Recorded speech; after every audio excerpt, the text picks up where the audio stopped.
Bismillahirrahmanirrahim.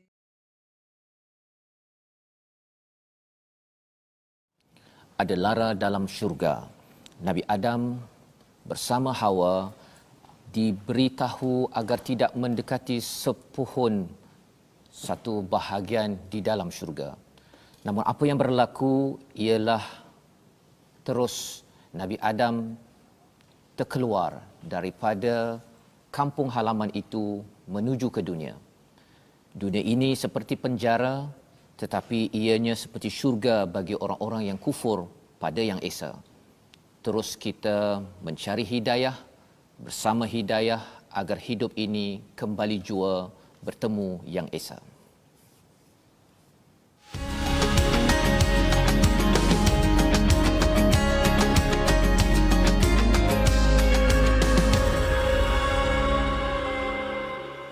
Assalamualaikum warahmatullahi wabarakatuh. Alhamdulillah wassalatu wassalamu ala Rasulillah wa ala alihi wa man walah. Syada la ilaha illallah, syada Muhammadan abduhu wa rasuluh. Allahumma salli ala sayidina Muhammad wa ala alihi wa sahbihi ajma'in. Amma ba'd. Kita bertemu dalam My Quran Time pada hari ini, baca faham amal untuk kita mengulang kaji bersama dengan tuan-tuan yang berada di rumah, adik-adik yang berbahagia dengan ada ayah, ada ibu di tepi, ataupun bagi sebahagian tuan-tuan mungkin sudah pun berada di pejabat meneruskan usaha masing-masing untuk meneruskan amal usaha yang terbaik untuk Allah Subhanahu Wa Taala. Pada hari ini kita mengulang kaji dan kita akan melihat kepada halaman 140 ya, sehingga halaman 144 yang memberikan pencerahan kepada kita, yang akan terus memberikan panduan bagaimana kita beriman kepada yang esa. Dan dalam kehidupan yang ada kepayahan ini, kita tahu bahawa panduan inilah yang kita ingin sama-sama tatapi. Dan istimewa pada hari ini kita berada bukan saya seorang tetapi bersama dengan individu yang menjadi tetamu istimewa pada hari ini. Tuan-tuan mungkin kenal, selama ini pernah dengar suaranya di kaca TV ataupun di online. Diperkenalkan kepada tuan-tuan bermula daripada W. Daripada W ya. Dan lepas itu ada A, kemudian ada N. Wan, siapa Wan? Ya. Wan Aminuddin, Wan Ismail ataupun Aming Spring. Dia selamat datang. Ya. Terima kasih Ustaz. Selamat datang ya ke My Quran Time pagi ini. Cantik sungguh Mukadimah tadi. Masya-Allah, masya-Allah ya. Dan bersama dengan Ustaz Tarmizi Abdul Rahman, apa khabar Ustaz? Alhamdulillah Ustaz. Kita ada tetamu istimewa. Betul, kita pada hari ini. Ya. Ya, saya yakin bagi tuan-tuan yang berada di rumah yang sejak umur, kalau katakan sekarang ni umur berapa Ustaz? Saya muda lagi. Saya memang Abang Aming antara lirik lagu dia yang saya minat lah. Ya. Di Villa Indah ini. Sikit lah dapatkan yang original. Lepas ni yang original dapatkan ya. Dan hari ini kita bersama dengan Abang Amin Spring. Kita bukan untuk mendengar sekadar lagu itu, betul, tapi ini kalam ilahi. Betul, yang amat indah yang kita ingin ulang kaji, dengarkan. Dan sudah tentu kita ingin melihat bagaimana perjalanan, pengalaman bersama Al-Quran bersama dengan Aming Spring pada hari ini. Jadi sebelum kita teruskan, mari kita sama memulakan dengan Al-Fatihah. Al-Fatihah masih lagi dengan Ustaz Tarmizi sebelum kita pergi mendengar daripada Abang Aming Spring kita pada hari ini. Silakan Ustaz. Terima kasih kepada Ustaz Fazrul. Bismillahirrahmanirrahim. Assalamualaikum warahmatullahi wabarakatuh. Alhamdulillah wassalatu wassalamu ala Rasulillah wa ala alihi wa sahbihi wa man wala wa ba'da. Tamu kita pada hari ini, terima kasih kepada Abang Aming yang sudi berkunjung ke teratak My Quran Time. Subhanallah, di akhir-akhir tahun ini. Ya. Satu azam, dan ini hadiah istimewa pada tuan-tuan yang berada di rumah. Ya, untuk kita sama-sama mengambil semangat. Saya secara peribadi memang sangat-sangat orang kata apa, inspirasilah, terinspirasi dengan Abang Aming Spring dalam bidang ataupun dalam hal Al-Quran. Jadi nanti kita akan kongsikan daripada Abang Aming sekejap lagi. Namun kita nak mula dulu, Abang Aming. Yang mula ni saya baca dulu. InsyaAllah. Lepas ni Abang je baca. Okey. Okey, boleh insyaAllah. Tuan-tuan dan puan-puan, mari kita sama-sama baca Ummul Quran Surah Al-Fatihah. A'udzu billahi minasy syaithanir rajim. Bismillahirrahmanirrahim. الحمد لله رب العالمين الرحمن الرحيم مالك يوم الدين إياك نعبد وإياك نستعين اهدنا الصراط المستقيم صراط الذين أنعمت عليهم غير المغضوب عليهم ولا الضالين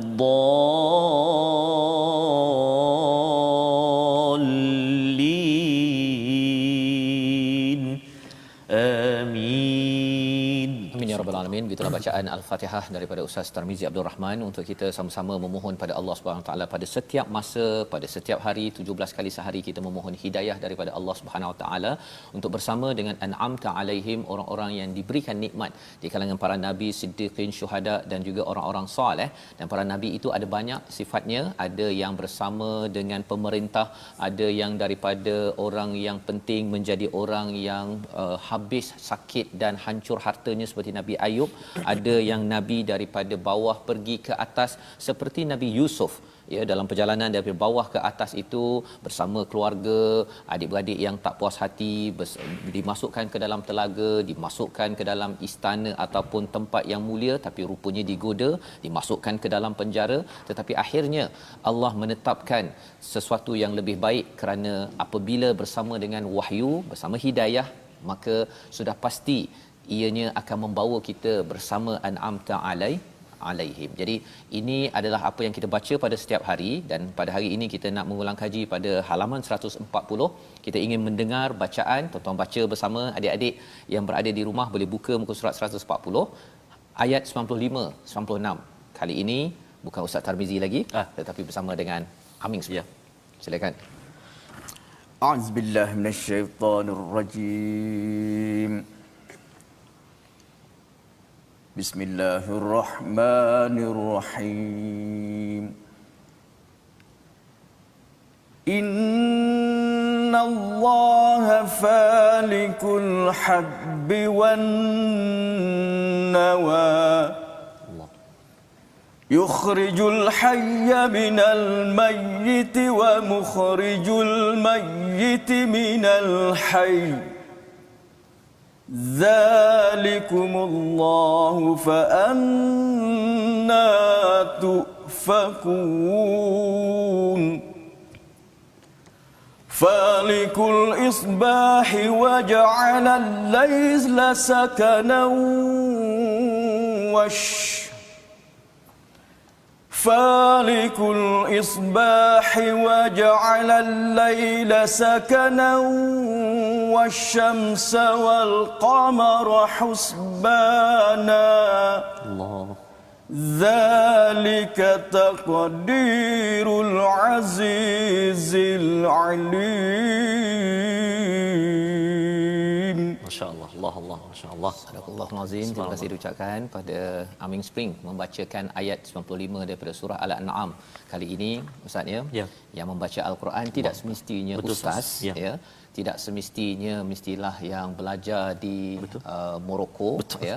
Tetapi sesiapa sahaja boleh membaca Al-Quran, dan Al-Quran ini adalah milik semua orang. Ya. Allah menyatakan sesungguhnya Allah yang menumbuhkan butir padi-padi dan biji kurma. Dia mengeluarkan yang hidup daripada yang mati dan mengeluarkan yang mati daripada yang hidup. Itu adalah kekuasaan Allah, maka mengapa kamu masih berpaling?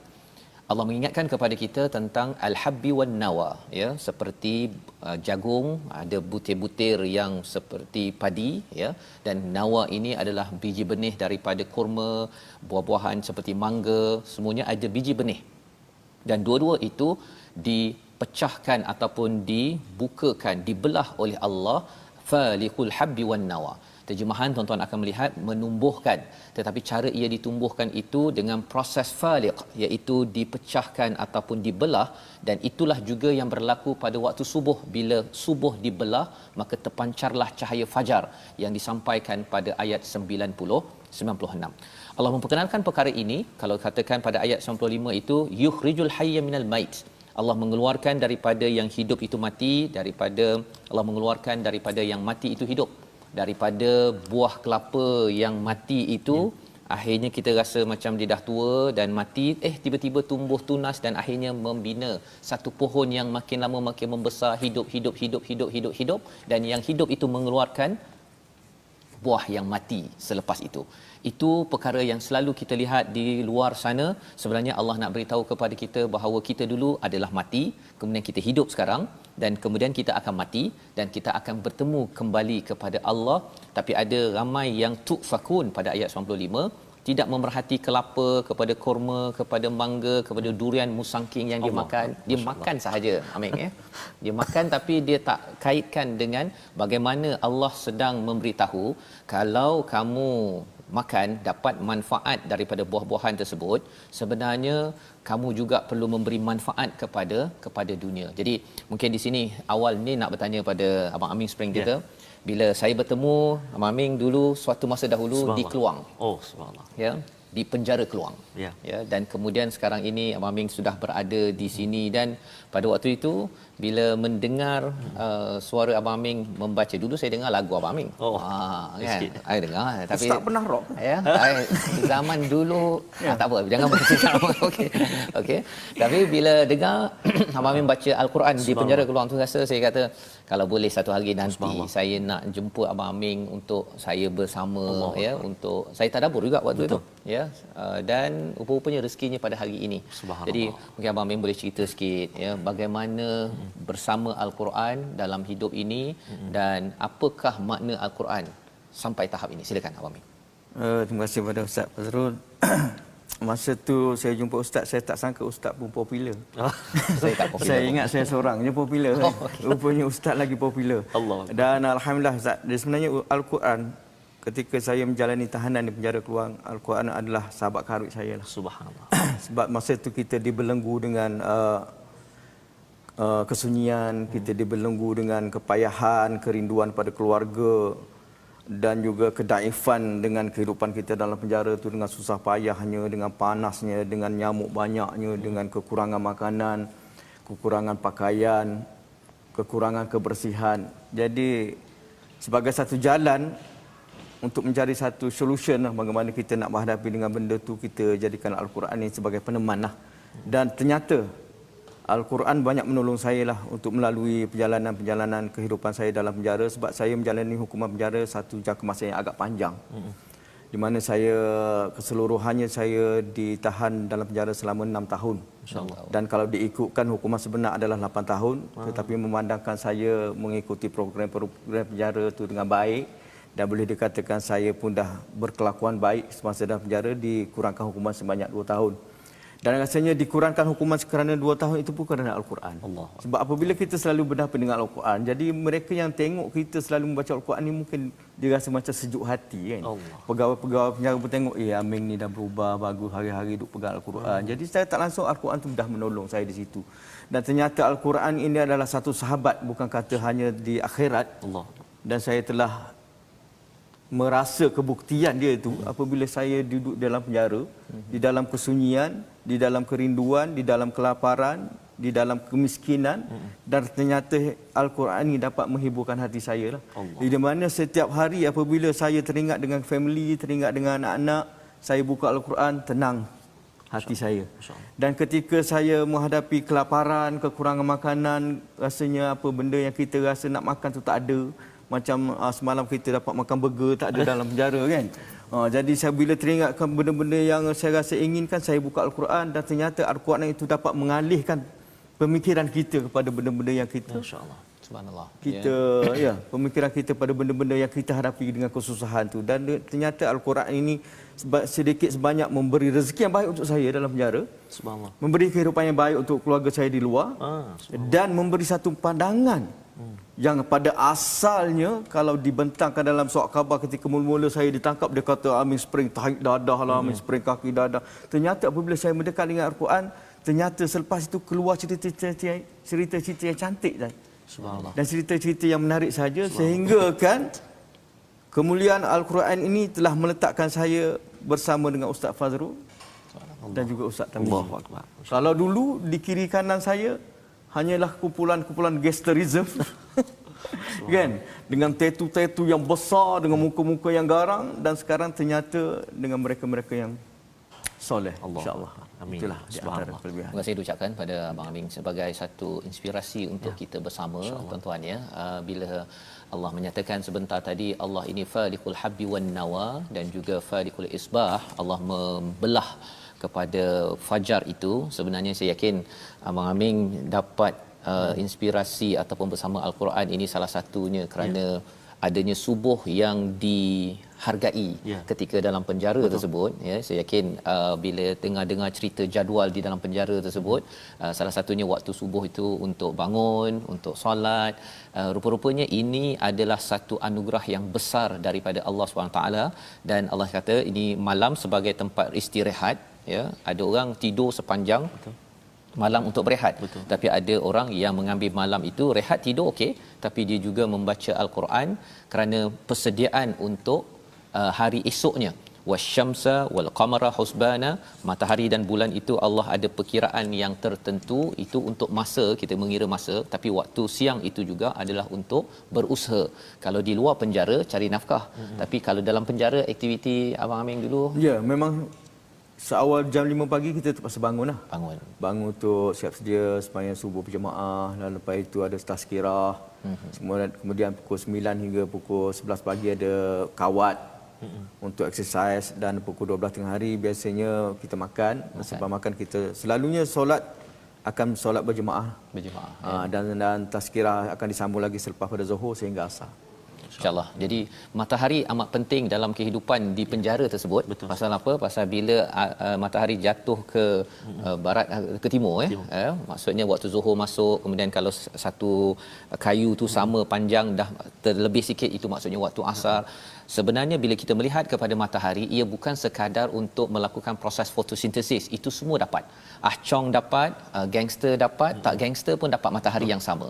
Tetapi bagi orang yang beriman ya, bila melihat dengan cahaya tauhid, asyamsu itu adalah waktu solat ya.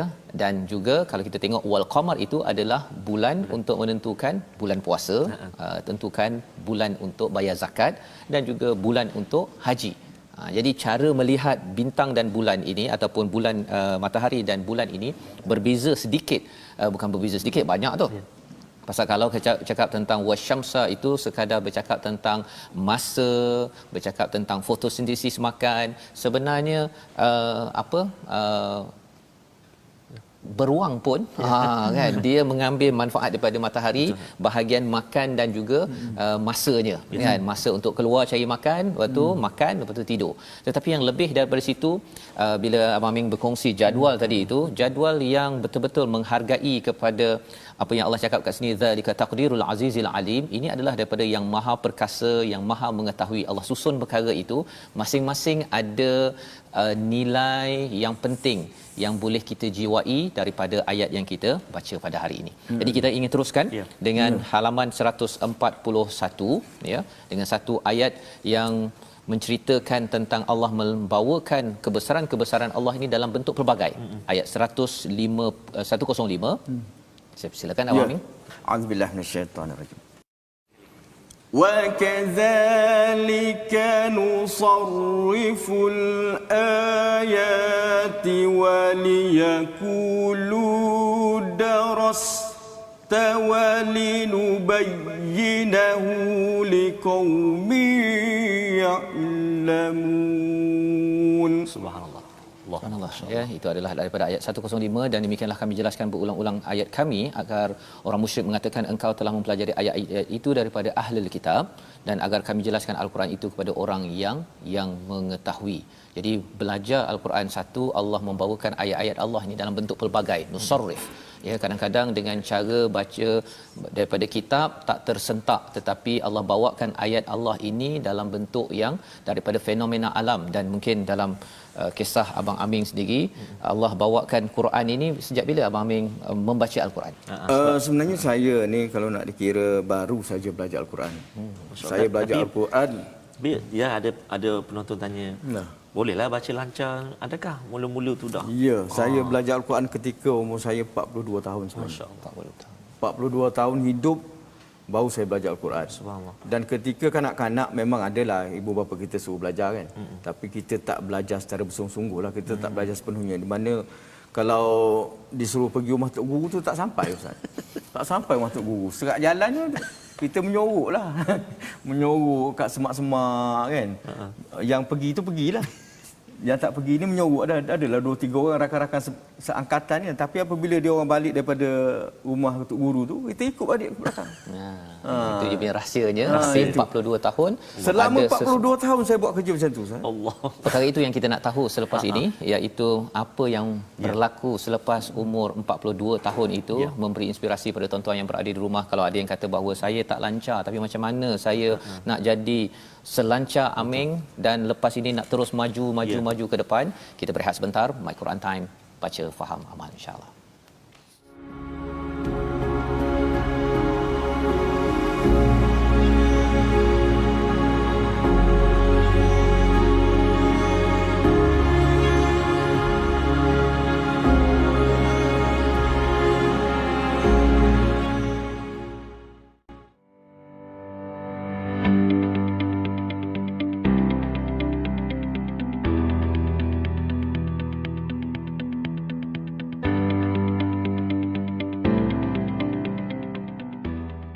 Ya Nabi salamun alaik, Ya Rasul salamun alaik. Itu sedutan sedikit daripada antara salah satu lagu yang dicipta oleh Abang Aming ketika dalam penjara. Ada lagu selawat, faham Ya, betul. tapi ada lain sikitlah lirik tadi tu. Nak dengar sikit, dengar sikit abang. Okey, yang selawat tu. Yang selawat Ada lagu yang nasyid yang selawat kan ada. Saya dengar lagu ustaz tadi lupa. Okey, tak apa. Nanti Nanti kalau Yang nanti ustaz tu lagi sedap lah. Jadi sahabat-sahabat Al-Quran yang kasih Allah SWT sekalian, kita masih lagi dalam sesi ulang kaji My Quran Time dan tetamu istimewa kita hari ini Abang Aming. Apa khabar semua sahabat-sahabat di kedai Pok Mi? Ustaz Fazrul pernah sampai, Abang Aming pun pernah sampai di depan rumah saya tu di Terengganu tu, kedai Pok Mi. Memang tengah hari pukul 12 tengok Quran Time. Abang Amin dah sampai dah? Dah, Abang Amin dah pernah sampai ke warung ataupun kedai Pak Mi. Bahkan kedai gunting rambut pun Abang Amin dah sampai. InsyaAllah. Masa tu belum ada SOP lagi. Belum ada SOP lagi. Jadi tuan-tuan dan puan-puan, inilah kita nak sebut Al-Quran. Al-Quran bukan hak milik saya, bukan hak milik Ustaz Tir, bukan hak milik para ustaz, para asatizah. Tidak. Al-Quran for all. Al-Quran untuk semua. Walau berbeza kulit, berbeza bangsa, berbeza keturunan, tetapi semua orang membaca Al-Quran yang sama. Walaupun tidak memahaminya kadang-kadang, tapi tetap dapat baca Al-Quran. Inilah kehebatan kemuliaan Al-Quran. Dan kita nak Abang Amin cerita pada kita, adakah kalau saya dulu Ustaz, masa darjah 4, darjah 5 dah baca Quran, tapi masih lagi orang Terengganu kata kokak-kokak, merangkak-rangkak. Tapi hari ini Abang Amin baca alhamdulillah begitu lancar sekali. Ketika umur 42 tu, adakah terus membaca ataupun mula belajar daripada awal balik atau macam mana? Saya boleh dikatakan ketika umur 42 tu masih buta huruf Al-Quran. Saya tak boleh baca langsung. Alif bata pun tak tahu. Masya-Allah. Masa alif tu bata pun tak tahu. Saya alif bata sa. Masa itulah guru saya nak meninggal pun. Kan sebab kata Piramli kan. Memang betul. Sampai situ je saya boleh baca sehingga kan saya terpaksa tulis Rumi. Alif A L I F alif, ba b a ba. Masa tu dalam penjara kita kekurangan bahan. Dia tak macam kat luar kita boleh beli, ada yang tafsir, ada.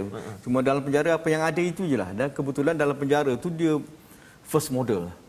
First model, dia tak ada benda-benda baru, tak ada. Semua benda-benda daripada turun-temurun lagi dah kongsi daripada dulu. Di mana dia mukadam dia tu ada yang color biru, color kuning, oren. Tak ada tanda dengung, tak ada tanda semua tanda mati je. Kan dia tak ada tanda, tak ada benda kan, huruf tak ada tanda kan, dia tak ada dalam tu. Semua mauna anna semua tu. Jadi saya terpaksa tulis Rumi untuk memahamkan saya lebih cepat lagi, dan tanyalah pada mereka-mereka yang tahu. Bila saya dengar orang baca Quran, saya bawa mukadam tu, jumpa dia, menghadap dengan dia. Tuan ajar saya baca, dan kebetulan kita pun ada masa dalam tu, dia pun sudi ajar, dia pun bosan juga. Kurang-kurangnya ada aktiviti kan. Dan saya belajar dengan dengan banduan dah banyak Al-Quran. Masya Allah. Dengan banduan. Dan ada setengah-setengah banduan tu mempunyai tattoo-tattoo yang besar pun boleh baca Al-Quran. Dan boleh dikatakan kalau mereka yang selalu keluar masuk penjara ni boleh dikatakan dalam 70% boleh baca Al-Quran. Subhanallah. Dan daripada situ saya ambil peluang untuk belajar, di mana dalam masa 3 bulan saya rasa saya dah boleh baca Al-Quran daripada Alif Bata tu. Dan boleh dikatakan Al-Quran ataupun Mukadam itu selalu ada di tangan saya. Bila saya ada masa lapang, saya buka Alif, Ba, Ta, Za, Jin, Bas. Kita start daripada awal balik kan. Dan saya belajar Al-Quran di mana pada mulanya saya memang tak tergesa-gesa untuk belajar. Sebab niat saya nak belajar dengan sebetul-betulnya. Di mana pada awalnya saya belajar membetulkan huruf dahulu. Saya tidak terus nak kejar kepada kepandaian untuk khatam Al-Quran, tak. Saya belajar betul, ini betul tak saya tanya kan, ini nipis ke tebal, ini macam mana sebut, ni za pun sama, ni pun za pun sama kan. Apa beza dia dua ni, dan daripada situ alhamdulillah saya dapat membaca dengan tajwid yang lebih baik lah. Ya, jadi pada umur 42 di dalam penjara bersama banduan lain untuk mendalami Al-Quran. Itu sebagai satu perkara yang amat itulah Allah menyusun ini Ustaz Tarmizi, ya. Betul, Ustaz. Abang Ming, Allah, cara Allah susun tu macam-macam sebenarnya. Betul, ya. Dan ini yang kita nampak pada ayat 117 dan 118 pada halaman 142. Memang ayat ini menjelaskan ya betul-betul apa pengalaman yang Abang Aming alami sebentar tadi. Jom kita baca ayat 117, ayat 118, halaman 142. Silakan Abang. Silakan. A'udzubillahi minasyaitonirrajim. Inna rabbaka huwa a'lamu man yadhillu 'an sabilihi wa huwa a'lamu bil muhtadin. Allah. فَكُلُوا مِمَّا ذُكِرَ اسْمُ اللَّهِ عَلَيْهِ إِن كُنتُم بِآيَاتِهِ مُؤْمِنِينَ. Masya-Allah. Sadaqallah. Surah Al-Azim ayat yang ke-117, sesungguhnya Tuhanmu dialah yang lebih mengetahui siapa yang tersesat daripada jalannya dan dia lebih mengetahui orang-orang yang mendapat petunjuk. Maka makanlah daripada apa sembelihan haiwan yang ketika disembelih disebut nama Allah jika kamu beriman kepada ayat-ayatnya. Jadi ayat 117 ini menarik bila Allah menyatakan tentang Allah mengetahui siapa yang disesatkan, tersesat daripada jalannya, dan siapakah yang benar-benar al-muhtadin ini dalam bentuk kata nama. Maksudnya itu betul-betul solid bahawa orang ini mendapat hidayah. Pasal di dalam kehidupan kita ni kadang-kadang Ustaz, ya, ada orang bila ada orang baca Quran, ada orang beragama, tapi ada juga yang masih tersasar. Ya, dalam kehidupan kita, dan tidak ada seorang pun yang betul-betul mendapat hidayah kecuali bila Allah gelarkan dia sebagai al-muhtadin. Itu sebabnya setiap hari kita mohon pada Allah, ihdinas siratal mustaqim. Kita minta hidayah daripada Allah Subhanahu Wa Taala, kerana ada benda yang kita mungkin berada di atas jalan yang benar, tapi ada perkara dalam hati kita yang masih lagi tersasar daripada jalan kebenaran, dan Allah yang lebih mengetahui, ya. Mungkin kalau katakan Abang Ming dalam pengalaman berada di penjara 6 hingga 8 tahun, itu 6 tahun lah, ya, 6 tahun. Orang cakap oh ini tersasar, orang nampak jelas. Betul.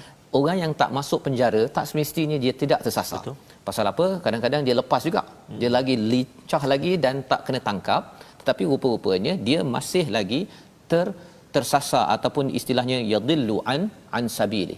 Dan lebih menarik lagi bila Allah menyatakan wa huwa a'lamu bil muhtadin, Allah lebih mengetahui siapa yang betul-betul mendapat hidayah. Orang cakap, oh kalau Allah dah tahu buat apa saya nak pergi baca Quran? Betul. Kan?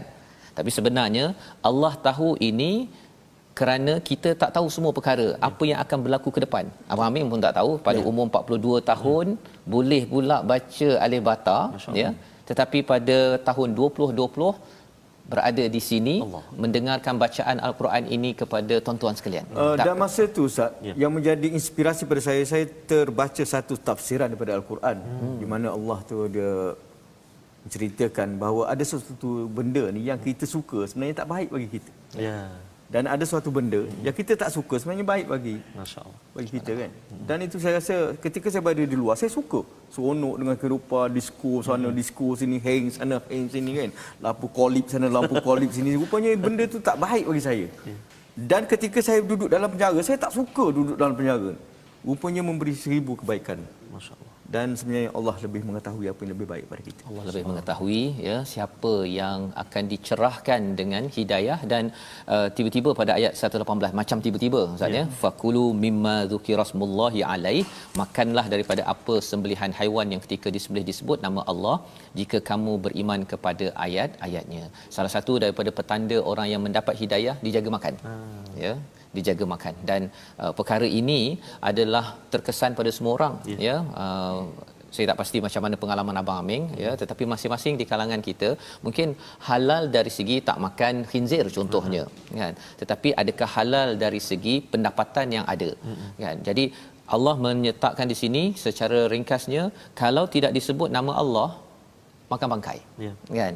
Dan kalau katakan orang yang mendapat hidayah dia amat sensitif tentang makanannya, dan ini adalah penting bagi orang-orang yang beriman. Bila orang beriman dia akan nampak sebenarnya makanan ini amat penting. Dan pengalaman Abang Aming dalam penjara tu bila bercakap tentang aktiviti harian itu, adakah kena paksa ke ataupun awal-awal paksa lepas tu rela ke, macam mana tentang bila membaca al-Quran ini mencari hidayah? Dia sebenarnya dia paksa rela lah. Paksa rela. Dalam paksa tu kita ada kerelaan lah, sebab kita pun tak ada buat apa kan. Tapi pada awalnya memang paksalah, satu perkara yang wajib di mana tertakluk di dalam protokol penjara, dan kalau kita tak buat sebenarnya kena denda. Kena denda di mana kita akan dijemur panas. Kadang-kadang tak dibagi makan, bagi makan lambat. Ada juga yang paling teruk diletakkan dalam satu bilik yang gelap, Ustaz. Itu yang paling kita takut. Dan yang paling banduan paling takut sekali hukuman dia apabila ditambahkan hukuman. Pun boleh juga. Dia kira macam satu akta ingkar perintah. Jadi daripada 8 tahun boleh jadi 8 tahun 2 bulan. Jadi itu yang lagi kita takut. Dan pada mulanya memang kita rasa macam terpaksa lah. Tapi apabila kita dah mendalaminya, kita jadi rasa seronok. Rupanya hobi ni ada macam-macam. Kalau dahulu kita fikir hobi ni hanya tertumpu pada satu benda aja kan. Kalau penaga darah, hobi dia isap dadah, ya kan? Dia ingat itu je. Rupanya dalam dunia ni ada pelbagai yang kita boleh buat, dan kebanyakannya benda yang baik pun sebenarnya satu benda yang boleh menghiburkan kita. Masya-Allah. Apa nama ni? Saya pernah kata silap mendengar perkongsian juga daripada Abang Aming. Bila dah mula bersama dengan Al-Quran ni, kalau boleh kita gunakan jadi istilah macam gila. Terlalu, maksudnya pantang dengar orang baca Quran. Mesti nak pergi kata silap. Dan saya difahamkan, kata saya pernah dengar bacaan Abang Aming dalam bentuk taranum ni, mujawad. Maksudnya adakah itu belajar bila tu? Dia sebenarnya dalam penjara ni ada berbagai golongan. Bukan kata semua penjenayah sajalah. Ada orang yang tak salah pun ada juga yang kerana bersubahat dan sebagainya, dan juga terdapat juga orang-orang yang alim sebenarnya dalam penjara ni. Dan kebetulan bila ada orang alim masuk, seperti imam masjid pun ada juga masuk, kan ustaz qori pun ada juga masuk, kan? Pengacara pun ada juga. Dan pensyarah universiti pun ada, doktor, ada lawyer, ada berbagai golongan. Dia macam dunia dekat luar juga. Dan setiap kali apabila saya mendengar banduan-banduan yang baru masuk ni, kadang-kadang bila dia baru masuk ni dia agak macam nak insaf sikit lah, kan? Macam ada keinsafan sikit. Di situlah kita boleh dengar dia akan membaca Al-Quran, ataupun kita boleh tengok dia semayang tak berhenti, ataupun kita tengok dia buat sesuatu benda yang agak baik lah. Dan selalunya saya tumpukan kepada mereka yang boleh baca Al-Quran lah. Di mana dalam satu blok tu dia ada lebih kurang dalam 200 bilik lah, yang kecil-kecil, bilik penjara kan. Dan kita bilik agak berbeza lah. Dan hanya kebenaran keluar tu apabila kita dibenarkan lah, bergantung kepada situasi semasa. Kalau mood pegawai penjara tu baik, dia bagilah kita keluar. Dan setiap kali ada banduan masuk, saya akan perhati ada tak orang boleh baca Quran. Dan kebetulan masa saya tu ditakdirkan Allah lah. Ini mungkin saya selalu berdoa dengan Allah, ya Allah, aku ni tak pandai baca Quran. Kebetulan aku ada di sini, berilah peluang sebelum aku keluar, bagi aku pandai betul-betul belajar Al-Quran. Aku nak pandai tajwid, aku nak pandai baca, aku nak sedap baca. Aku takut besok kau tanya, Allah akan tanya, Amin, kau pandai tak? Kau pandai menyanyi, kau pandai tak baca Quran? Saya takut dia benda tanya betul. Jadi bagilah kepandaian saya baca Quran. Kebetulan masa tu mungkin Allah ni dengar doa saya, banyak orang-orang yang mahir Al-Quran masuk menjaga dengan saya masa tu. Sehingga kan sampai satu tahap, seorang imam masjid ni, dia hafal 30 juzuk. Subhanallah. 30 juzuk. Kalau kita belajar Al-Quran dengan dia tak payah tengok Al-Quran, dia tahu kita baca kat mana. Masya-Allah. Oh, kat sini ada dengung, kat situ huruf nipis kan, kat situ kau kena berhenti. Kat sini kau tak boleh sambung. Dia tak payah dengar, dia macam baring ya kan. Dan di situ masa tu saya minta maaf dengan dia, Ustaz. Imam, saya panggil dia Imam lah. Mam, maafkanlah saya kalau saya rasa awak masuk penjara ni sebab saya lah. Saya boleh cakap macam tu. Kerana hari-hari saya berdoa, ya Allah bagilah kau pandai baca Quran, bagi pandai baca Quran. Dimasukkan imam tu dalam dalam penjara. Dan imam tu ada buat jenayah lah, dia bukan masuk untuk mengajar Quran. Dia duduk sekali dengan saya. Kebetulan bayangkan dalam beratus-ratus bilik tu dia boleh masuk bilik saya. Masya-Allah. Dan saya nampak itu adalah satu perjalanan yang Allah bagi untuk saya. Dan dia pun mengalami ataupun dia pun menjalani hukuman yang agak lama. Jadi sempat dia belajar Al-Quran dan kebetulan pula dia keluar dulu. Baru saya keluar, maknanya dia dah habis settle bahagian dia, dah hajar semua saya dah dapat, dia keluar. Seolah-olah macam tu saya tengok perjalanan dia. Sehingga sekarang saya masih lagi, kalau dia WhatsApp saya, masih lagi saya minta maaf. Minta maaf lah kalau kerana doa saya ini menyebabkan. Dan itu yang banyak apabila saya berdoa, ya Allah ajarlah aku taranum masuk Kori, Ustaz. Allah. Kori boleh masuk dalam penjara. Pun sama juga perjalanan dia. Boleh masuk dalam bilik saya, boleh hajar saya apa pagi. Auzubillahi minasyaitonirrajim. Kita tengok Kori ni. Ini Allah hantar ni, Allah hantar ni. Saya belajar. Sehingga saya dapat 7 taranum, Ustaz. Masya-Allah. Subhanallah. Daripada Bayati, pergi Soba, pergi Hijaz, pergi Nahwan, pergi Sikah, Jiharakah. Subhanallah. Jadi semua dapat. Semua dapat. Jadi maksudnya mesej kepada pegawai penjara, warden yang ada, letak TV dekat bilik-bilik tu, minta mereka doa banyak-banyak untuk belajar Al-Quran. Kita tak tahu siapa yang dihantar kan, seperti mana ceritanya. Susunan Allah, susunan Allah yang sebenarnya pada ayat yang ke-122 Allah menyatakan, dan adakah orang yang sudah mati lalu kami hidupkan dan kami berikannya cahaya yang membuatnya dapat berjalan di tengah-tengah orang ramai sama dengan orang yang berada dalam kegelapan. Ayat 122, sehingga ia tidak dapat keluar dari sana. Demikianlah dijadikan terasa indah bagi orang kafir terhadap apa yang mereka lakukan. Jadi bila dapat cahaya Al-Quran ini, cahaya Islam, ia adalah seperti keluar daripada kegelapan dan boleh berjalan dengan lancar, berbanding dengan orang-orang yang ada Quran ataupun ada Islam dibuang ataupun terus tidak nampak cahaya Al-Quran ini, maka dia akan rasa segala perkara selain daripada Al-Quran ini amat indah.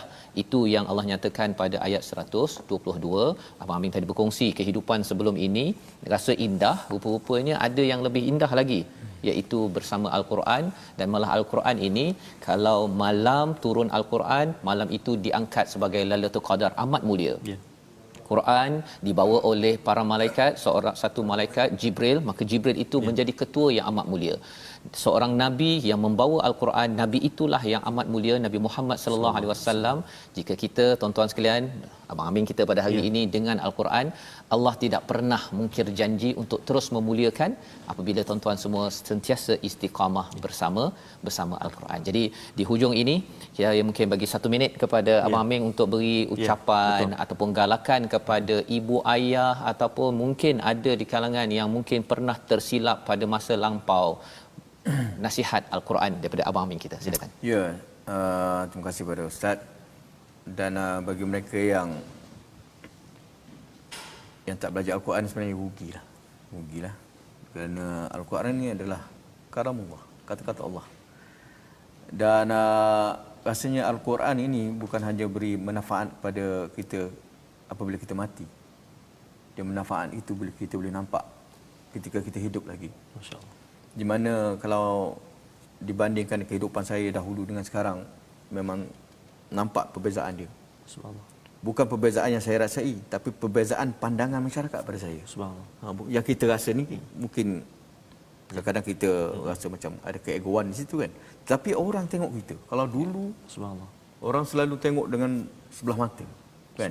Dengan kata-kata yang tak baik untuk kita kan. Tapi sekarang semua terima saya, di mana apabila saya keluar penjara dalam keadaan takut boleh tak masyarakat menerima saya ni, rupanya apabila saya buka pintu penjara tu, ramai peminat-peminat saya dengan wartawan semua sambut saya keluar. Padahal saya tak mengharapkan benda tu. Apa yang saya lakukan ketika dalam penjara hanya beribadah, membaca Al-Quran dan kita cuba nak menambahkan pahala kita. Kalau sebelum ni kita banyak buat dosa dan ketika saya dalam penjara tu saya nak aku ni dah banyak buat dosa, aku nak banyakkan pahala pula. Dan tak ada niat apa-apa pun. Rupanya Allah bagi kemuliaan di mana saya keluar disambut dengan meriah, diterima oleh masyarakat dan sehingga sekarang rezeki saya melimpah-limpah. Dan di mana saja pergi pun sekarang pun makan pun dah free. Oh, masya-Allah. Okey. Okey. Jadi kalau dulu orang suruh saya bayar, kan? Sekarang ni orang pula. Allahu akbar. Sekarang kita jadi segan. Pergi Jadi mana-mana nak inilah pengalaman ya daripada Abang Amin kita betapa macam mana Al-Quran akan terus memuliakan kita. Ya, ada ujian tetapi kita akan sama-sama ya membawa kita terus mulia di sisi Allah Subhanahu Wa Taala. Kita doa pada Allah Subhanahu Wa Taala, Allah pimpin kita terus, pimpin Abang Amin bersama dengan isteri, keluarga ya, terus sampai ke syurga. Kita bersama dengan Ustaz Tarmizi untuk kita membacakan doa akhir kita insya-Allah. أعوذ بالله من الشيطان الرجيم بسم الله الرحمن الرحيم الحمد لله رب العالمين والصلاة والسلام على رسول الله الأمين وعلى آله وصحبه أجمعين. Ya Allah, ya Tuhan kami, jadikan kami ini hamba-hambamu yang benar-benar bersahabat dengan kalamu Al-Quran. Pagi, petang, siang dan malam membacanya, memahaminya dan diberi kekuatan mengamalkannya. Birahmatika ya Arhamar Rahimin. Perkenankan doa kami ya Allah, perkenankan ya Rahman. وصلى الله على سيدنا محمد وعلى آله وصحبه وسلم والحمد لله رب العالمين. Amin ya rabbal alamin. Kita mengucapkan ribuan terima kasih kepada Wan Amiduddin Wan Ismail Aming Spring yang bersama kita pada hari ini, yang diharapkan kita dapat menyebarkan lagi cahaya Al-Quran ini dengan halayak dalam gerakan Al-Quran. Dan sumbangan tuan-tuan, idea tuan-tuan, harapnya kita dapat membanyakkan program-program kepada para juvena, kepada mereka yang pernah berada di penjara, pernah tersilap, kerana yang pentingnya bukan pernah tersilap pada masa lepas, tetapi sejauh mana bersama Al-Quran untuk terus maju ke depan sampai ke syurga Allah Subhanahu Wa Taala. Kita bertemu pada jam 5 petang, pada jam 11 malam ulangan dan 6 pagi. Rancangan ini dibawakan oleh Mufas, mendoakan tuan-tuan terus yang lepaslah, tetapi yang ke depan pastikan dengan cahaya Al-Quran. My Quran Time, baca, faham, amal insya-Allah.